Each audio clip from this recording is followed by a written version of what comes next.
Hello बच्चों, welcome to union पाठशाला। कैसे हैं आप लोग? आई होप आप लोग बहुत अच्छे होंगे। तो ये है बायोलॉजी इंट्रोडक्शन का पार्ट 3। अब तक हम लोग देख चुके हैं बायोलॉजी क्या है, ये वर्ड हमें कहाँ से मिला, बायोलॉजी के फादर कौन थे, वो कौन से कैरेक्टर्स हैं जो लिविंग बीइंग्स शो करते हैं, और लाइफ के प्रिंसिपल्स। ओके, इस वीडियो में हम देखेंगे ब्रांचेस ऑफ बायोलॉजी। ठीक है, बायोलॉजी के ब्रांचेस के बारे में हम पढ़ेंगे। ओके, वैसे तो बायोलॉजी के बहुत सारे ब्रांचेस हैं, लेकिन 3 मेन ब्रांच है, जूलॉजी, बॉटनी और माइक्रोबायोलॉजी। ठीक है, तो चलिए देखते हैं। सबसे पहला ब्रांच जूलॉजी, जिसमें हम एनिमल्स की स्टडी करते हैं। किसकी स्टडी? एनिमल्स की, यानी बर्ड्स, ह्यूमंस, इंसेक्ट्स और एनिमल्स यानी काउ, डॉग, हॉर्सेस और बाकी जितने भी एनिमल्स हैं उसके बारे में। ठीक है, यानी प्लांट्स और बैक्टीरिया, वायरस, फंगस, इन सब के अलावा हम जिनकी स्टडी करते हैं, जो ऑर्गेनिज्म अर्थ पर बचे प्लांट्स के अलावा और बैक्टीरियाज के अलावा यानी एनिमल्स, उनके बारे में जो हम पढ़ाई करते हैं उसे हम जूलॉजी कहते हैं। ठीक है, और जूलॉजी के फादर कौन थे? एरिस्टोटल। कौन थे जूलॉजी के फादर? एरिस्टोटल। ठीक है, उसके बाद है सेकेंड ब्रांच बॉटनी। बॉटनी यानी जिसमें हम प्लांट्स की स्टडी करते हैं। ठीक है, छोटे से छोटा प्लांट्स, मान लो तुलसी, बड़े से बड़ा पेड़ नीम। सेकेंड है बॉटनी, जिसमें हम प्लांट्स की स्टडी करते हैं। ओके, जैसे तुलसी हो गया, नीम हो गया, पीपल हो गया, और भी जितने सारे प्लांट्स इस अर्थ पर मौजूद है, उनकी स्टडी को हम क्या कहते हैं? बॉटनी। और बॉटनी के फादर कौन थे?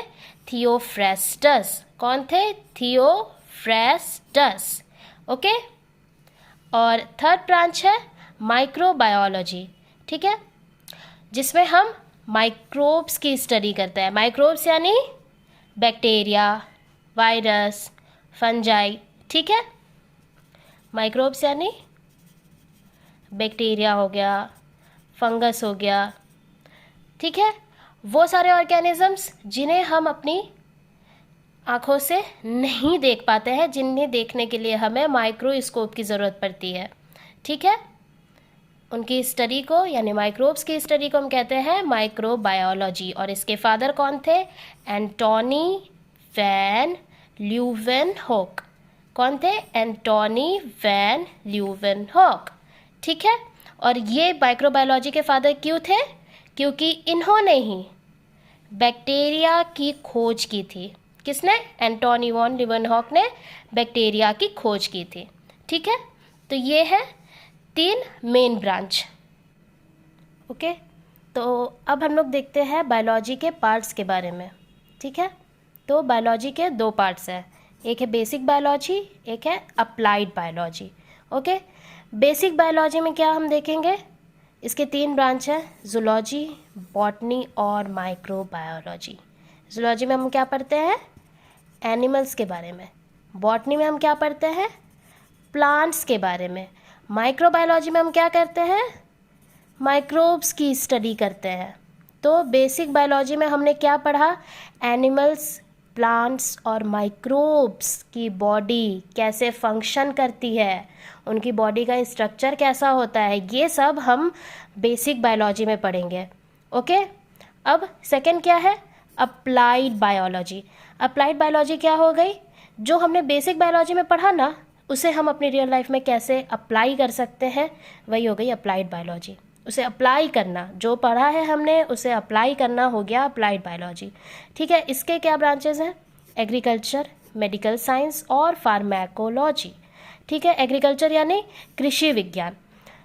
अब अगर हम बॉटनी नहीं पढ़ते, अगर हमें प्लांट्स के पार्ट्स के बारे में नॉलेज नहीं होती कि हमें फल कैसे मिल सकता है, प्लांट का हम कौन सा पार्ट खा सकते हैं, ठीक है, प्लांट के कौन से पार्ट से हम दूसरा प्लांट ग्रो कर सकते हैं, तो क्या कृषि विज्ञान या एग्रीकल्चर संभव होता?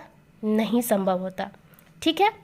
फार्मेकोलॉजी यानी औषधीय विज्ञान, एग्रीकल्चर क्या हुआ? कृषि विज्ञान।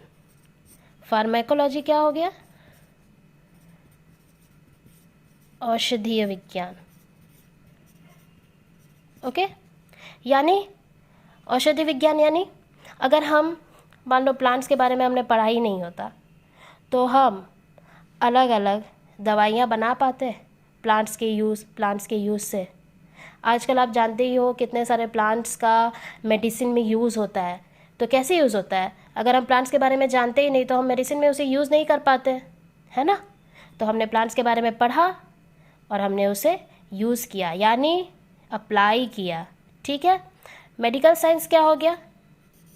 डॉक्टर्स, अगर मान लो डॉक्टर्स ने एनिमल्स के बारे में, माइक्रोब्स के बारे में पढ़ा ही नहीं होता तो कैसे पता चलता कि हमें क्या बीमारी हुई है, हमारा कौन सा ऑर्गन ख़राब चल रहा है। ठीक है। अगर हमें कोई बीमारी होती है तो डॉक्टर कैसे पता कर लेते हैं? अगर उन्होंने एनिमल्स के बारे में नहीं पढ़ा होता, माइक्रोब्स के बारे में नहीं पढ़ा होता, तब तो वो डॉक्टर ही नहीं बन पाते, क्योंकि वो डिजीज़ भी ठीक नहीं कर पाते, है ना। तो बेसिक बायोलॉजी में हम इनके बारे में पढ़ाई करते हैं और अप्लाइड बायोलॉजी में हम इसी पढ़ाई को, इसी नॉलेज को अप्लाई करते हैं। ओके। तो बेसिक बायोलॉजी में हम एनिमल्स, प्लांट्स और माइक्रोब्स के बारे में स्टडी करते हैं, उनके बारे में जानते हैं, पढ़ते हैं, और अप्लाइड बायोलॉजी में इसी स्टडी को हम अप्लाई करते हैं। ठीक है। तो आई होप आप लोग को बायोलॉजी के इस पार्ट्स और ब्रांचेस के बारे में थोड़ी जानकारी हो पाई होगी, आप समझ पाए होंगे। तो नेक्स्ट पार्ट में मैं आपको बायोलॉजी से रिलेटेड कुछ ग्रेट साइंटिस्ट के बारे में बताऊंगी, क्योंकि वो जानना भी इम्पॉर्टेंट है। ठीक है, कि साइंटिस्ट का क्या रोल रहा है बायोलॉजी में। ओके, तब तक के लिए बाय बाय, टेक केयर।